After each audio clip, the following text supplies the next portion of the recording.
आज की ये कहानी एक सच्ची घटना पर आधारित है। नाम है मिरेकल्स फ्रॉम हेवन। अगर आप भी मिरेकल्स पर, चमत्कार होने पर यकीन रखते हैं तो ये वीडियो आपके लिए है। अब अक्सर हमारी जिंदगी में कुछ ऐसी चीजें हो जाती हैं जिनका कोई सोल्यूशन नहीं होता किसी के पास। जाहिर है वो चीज टेंशन वाली बन जाती है, मगर अचानक कुछ ऐसा होता है कि वो चीज खुद ब खुद ठीक हो जाती है, जिस पर यकीन करना मुश्किल हो जाता है, क्योंकि वो चीज किसी मिरेकल से कम नहीं होती। ये कहानी भी एना नाम की एक बच्ची के बारे में है, जिसे एक रेयर डिजीज हो जाती है, जिस वजह से एना के साथ साथ उसके पूरे परिवार की जिंदगी भी बदल जाती है। कई सारे एक्सपर्ट्स और डॉक्टर्स इस नतीजे पर पहुंचते हैं कि एना मर जाएगी, क्योंकि इस बीमारी का कोई इलाज नहीं है। लेकिन एक दिन कुछ ऐसा होता है कि सब चौंक जाते हैं, क्योंकि उनकी जिंदगी बदल गई। एना ठीक हो जाती है, जो चीज किसी मिरेकल से कम नहीं थी। अब ऐसा क्या हुआ था एना के साथ, चलिए देखते हैं कहानी में। कहानी की शुरुआत होती है 10 साल की एना को दिखाने से, जो अपने माता पिता और 2 बहनों के साथ रहती है। उसकी मॉम का नाम क्रिस्टी होता है। ये परिवार बहुत हंसी खुशी अपनी जिंदगी गुजार रहा था। एना के डैड जानवरों को पालने का काम करते हैं, बीमार होने पर उनकी अच्छी देखभाल भी करते हैं। ये फैमिली गॉड पर बहुत ज्यादा विश्वास करती थी, इसलिए अक्सर ये लोग चर्च जाते हैं। क्रिस्टी एना को सुलाने उसके रूम में आती है, लेकिन आधी रात को ही एना की तबीयत खराब हो जाती है। उसके पेट में दर्द होने लगी थी, साथ ही उसे बहुत ज्यादा वॉमिट्स होने लगती है। इस बात से उसके माता पिता काफी परेशान हो जाते हैं। अगली सुबह होते ही वो एना को हॉस्पिटल लेकर जाती है। साथ ही एना का पेट भी काफी सूज गया था। डॉक्टर एना का चेकअप करके बताता है कि इतना बड़ा मसला नहीं लग रहा, बस मामूली सी सोजन है जो अपने आप ही ठीक हो जाएगी। बस एना को स्पाइसी और इस तरह की चटपटी चीजों से दूर रखिएगा। इसलिए कुछ दिन एना को मामूली खाना ही दिया जाता है। मगर कुछ समय बाद एना की तबीयत फिर से खराब हो गई। उसे वॉमिट्स होने लगती है, पेट में भी बहुत ज्यादा दर्द होने लगा था, इसलिए तुरंत उसे हॉस्पिटल लेकर जाते हैं। डॉक्टर उसका चेकअप करके बताता है कि एना के पेट ने काम करना बंद कर दिया है। जो कुछ भी वो खाएगी वो वॉमिट के जरिए बाहर आ जाएगा, इसलिए हमें उसका ऑपरेशन करना होगा। अगर उसका ऑपरेशन ना किया गया तो वो मर भी सकती है। ये बात सुनकर उसके माता पिता काफी परेशान हो जाते हैं। वो कहते हैं ठीक है डॉक्टर, आप हमारी बेटी का ऑपरेशन कर दीजिए, क्योंकि और कोई रास्ता नहीं था। ऑपरेशन करने के बाद डॉक्टर उसके माता पिता को बताते हैं कि हमने उसके अंदर से बहुत सारे हिस्सों को काटा है और अब वो ठीक है, लेकिन अब आपको उसे सारा खाना ट्यूब के जरिए ही देना होगा। ये सुनकर क्रिस्टी पूरी तरह टूट जाती है, लेकिन फिर वो अपनी बेटी को घर ले आते हैं। काफी दिन तक ऐसे ट्यूब के जरिए उसे खाना देकर उसकी देखभाल की जाती है। एना क्रिस्टी से पूछती है क्या गॉड मुझसे प्यार करते हैं? क्रिस्टी कहती है हाँ बेटा करते हैं, और वो तुम्हारी बीमारी को जरूर ठीक कर देंगे। लेकिन एना के पेट की बीमारी अभी भी बिल्कुल ठीक नहीं हो रही थी। उसके पेट पर अभी भी सोजन थी। इसी वजह से वो दूसरे बच्चों के साथ खेलती भी नहीं थी, खुद को अकेला फील करने लगती है। अब तो उसकी ये हालत देखकर आसपास की औरतें भी क्रिस्टी को ताने देने लगती हैं, उसे भड़काती हैं कि अब भी अगर एना ठीक नहीं हो रही तो तुम्हें उम्मीद छोड़ देनी चाहिए, अब शायद ही वो ठीक होगी। ये सुनकर क्रिस्टी को बहुत बुरा लगता है। उसका गॉड पर से यकीन उठने लगा था, इसलिए वो चर्च जाना भी बंद कर देती है। साथ ही वो गॉड के बारे में भी उल्टी सीधी बातें बोलने लगती है। कहती है कि आप मेरी छोटी सी बच्ची को तकलीफ क्यों दे रहे हैं? अगर मुझसे या मेरे पति से कोई पाप हुआ है तो उसकी सजा हमें दीजिए, ना कि एना को। और अगर आप सच में हैं तो मेरी बेटी को ठीक करें। अब क्रिस्टी बॉस्टन के एक डॉक्टर को कॉल करती है, जिसका नाम डॉक्टर नुरको होता है, ताकि उसकी अपॉइंटमेंट बुक करवा सके, क्योंकि किसी ने बताया होता है कि एना की बीमारी केवल डॉक्टर नुरको ही ठीक कर सकती है। लेकिन काफी देर वेट करने के बाद भी एना का नंबर नहीं मिलता, जिस बात से क्रिस्टी काफी परेशान हो जाती है। वो फैसला करती है कि मैं खुद एना को लेकर बोस्टन जाऊंगी और वहाँ बगैर अपॉइंटमेंट के ही डॉक्टर नुरको से मिल लूंगी। इसलिए अगले ही दिन वो एना को लेकर बोस्टन पहुँच जाती है। वो उस हॉस्पिटल में जाती है। रिसेप्शन पर बैठी लेडी को कहती है कि प्लीज डॉक्टर नुरको को बुलाइए, मेरी बेटी और मैंने उनसे मिलना है, क्योंकि केवल डॉक्टर नुरको ही मेरी बेटी को ठीक कर सकते हैं। ये सुनकर वो लेडी कहती है मैडम,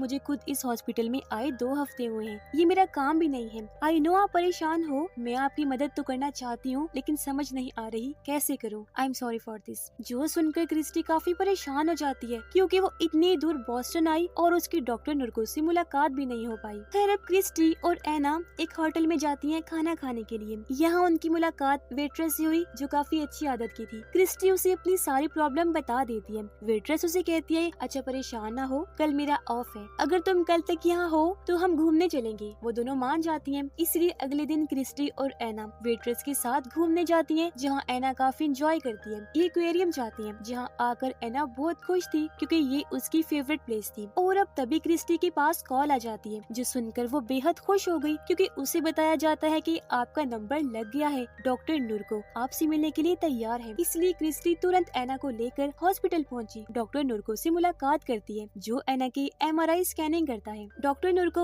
एक मजाकिया डॉक्टर था। वो हंसी मजाक में अपने पेशेंट का इलाज करता था, यानी पेशेंट्स को पता भी नहीं चलता और वो ठीक हो जाती है। डॉक्टर नुरको इसी तरह एना का भी इलाज शुरू करती है। वो इलाज तो कर रही थी, लेकिन क्रिस्टी को कहती है कि तुम्हें हर 6 हफ्तों के बाद एना को यहाँ लेकर आना पड़ेगा, क्योंकि उससे जो बीमारी है उसका कोई इलाज नहीं। मैं पूरी कोशिश करूंगा उसे ठीक करने की, पर इस बात की कोई गारंटी नहीं है कि वो पूरी तरह ठीक हो जाएगी। जो सुनकर क्रिस्टी पूरी तरह टूट जाती है। वो एना को लेकर वापिस आ जाती है, इस बारे में अपने हस्बैंड को बताती है। उसका हस्बैंड इस बात के लिए भी मान गया। साथ ही एना का इलाज काफी महंगा था, इसलिए पैसों की जरूरत थी। तो एना के डैड कहते हैं मैं डबल शिफ्ट में काम कर लूंगा। वो अपनी बाइक भी बेच देते हैं ताकि अपनी बेटी को बचा सके। और इस तरह क्रिस्टी हर 6 हफ्तों के बाद एना को बोस्टन लेकर आती है, एना का चेकअप करवाने के लिए। वो वेट्रेस से भी मिलती है। अब एना जिस बेड पर थी, उसके साथ वाले बेड पर भी छोटी लड़की थी जिसे कैंसर की बीमारी थी। उसके साथ एना की दोस्ती हो जाती है। वो एना को बताती है कि शायद मैं जल्द मर जाऊं क्योंकि मुझे कैंसर जो है। एना भी बताती है कि मुझे पेट की बीमारी है जो बहुत खतरनाक है। वो बच्ची पूछती है क्या तुम्हें मरने से डर नहीं लगता? मुझे तो बहुत लगता है। एना जवाब देती है कि मुझे नहीं लगता और तुम्हें भी नहीं डरना चाहिए। अपनी जिंदगी को आराम से जियो। कुछ समय बाद उस बच्ची के डैड उसके पास आती है। बच्ची कहती है डैड मैं नहीं मर रही, मैं अभी और जीऊंगी और खुशी खुशी जीऊंगी। ये बात सुनकर उसके डैड को काफी हैरत हुई। वो ये बात जाकर क्रिस्टी को बताता है। कहता है कि तुम्हारी बेटी मेरी बेटी को गलत गाइड कर रही है, उसके मन में झूठी उम्मीद पैदा कर रही है क्योंकि मेरी बेटी को कैंसर है, वो जल्द मर जाएगी। और इस बात की वजह से उस बच्ची के पिता उसका बेड एना से अलग करवा लेते हैं। क्रिस्टी जब एना के पास थी तो एना कहती है मामा मेरे पेट का दर्द तो कम ही नहीं हो रहा, मुझे तो लग रहा है जैसे मुझे मर ही जाना चाहिए। ये सुनकर क्रिस्टी काफी दुखी हो जाती है, रोने लगती है और अपनी बेटी को गले लगाकर उसे हौसला देती है। अब एना के पिता और बहनें भी बोस्टन आ रही थी, लेकिन ये जब एयरपोर्ट पर थे तो एना के पिता की कार्ड्स काम ही नहीं कर रहे थे, जिस वजह से वो पेमेंट नहीं कर पा रहे थे। लेकिन सरप्राइजिंगली यहाँ का ऑफिसर उन लोगों को मैनुअली ही यहाँ से जाने देता है। ये लोग जब हॉस्पिटल पहुँचे तो अपने पिता और बहनों को देखकर एना बहुत ज्यादा खुश हो जाती है और ये लोग एक बार फिर मिलकर काफी खुश हो जाते हैं। एना की तबीयत भी कुछ बेहतर हो गई, इसलिए डॉक्टर नुरको उसे हॉस्पिटल से भी डिस्चार्ज कर देते हैं। इसलिए एना अपने परिवार के साथ वापिस अपने घर आ जाती है और एक बार फिर हंसी खुशी लोग रहने लगे हैं। एना गार्डन में अपनी बहनों के साथ खेल रही होती है। ये एक पेड़ के पास थी जो लगभग 100 सालों से भी पुराना पेड़ था। एना की बहनों से कहती है हम बचपन में इस पर चढ़ा करते थे, चलो आज भी चढ़ते हैं। इसके लिए एना मान गई और ये दोनों उस पेड़ पर चढ़ के खेलने लगती है। पेड़ पर काफी बड़ा होल भी था जिस पर से एना जंप करने की कोशिश करती है, लेकिन वो ऐसा नहीं कर पाती। उसका पैर फिसला और वो उस होल में गिर जाती है। उसकी बहनें जल्द ही अपने पिता को बुला लेती हैं। वो अंदर झांककर देखता है मगर एना नजर नहीं आ रही थी क्योंकि वो इस 30 फीट ऊंचे पेड़ से नीचे गिरी थी। ये लोग तुरंत इमरजेंसी नंबर पर कॉल करती हैं। जल्द ही रेस्क्यू टीम यहाँ आ जाती है और वो एना को पेड़ के अंदर से निकालने की कोशिश में लग जाते हैं। फिर 4-5 घंटों की कड़ी मेहनत के बाद एना को बाहर निकाल लिया जाता है। वो बेहोश थी लेकिन उसकी सांसें चल रही थी, इसलिए तुरंत ये लोग उसे हॉस्पिटल लेकर जाते हैं, जहाँ डॉक्टर उसका चेकअप करके बताता है कि एना 30 फीट नीचे जाकर गिरी थी। लेकिन हैरत, ना तो उसे कोई खरोच आई है और ना ही कोई ब्लीडिंग हुई है। वो बिल्कुल ठीक है, जो चीज किसी मिरेकल से कम नहीं है। ये देखकर मैं भी काफी हैरान हूँ, जो सुनकर उसके माता पिता भी काफी चौंक जाते हैं। इसके बाद वो एना को घर ले आते हैं, जहाँ वो फिर अपनी बहनों के साथ खेलने लगती है। वो काफी एक्टिव लग रही थी, जैसे उसे कुछ हो ही ना। हैरत वाली बात ये भी थी कि उसके पेट में अब न दर्द था